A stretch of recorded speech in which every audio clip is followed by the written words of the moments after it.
Hi guys, luto po tayo ng munggo.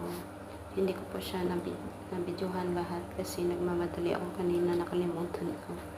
Ito po, binili ko to sa tindahan sa Dukhan dito sa UAE. Ligyan ko po siya ng repolyo para maging masarap. Para may masustansya. At saka isda. Isda at saka munggo. Perfect combination po yan. Tingnan nyo naman po, isda. Ang sarap talaga. Actually, nakaraan pa to. Tapos nagluto ako ng kanin. Masarap talaga siya guys. This one, my favorite munggo. Matagal-tagal na din na hindi kami kumakain ito. Munggo with repolyo, with cabbage. Sarap siya. Try nyo po. Wala kaming trabaho sa 2 araw. Kaya nagluto muna kami ng mga para sa aming 2 na kasama ko. Look at that. Wow, yummy.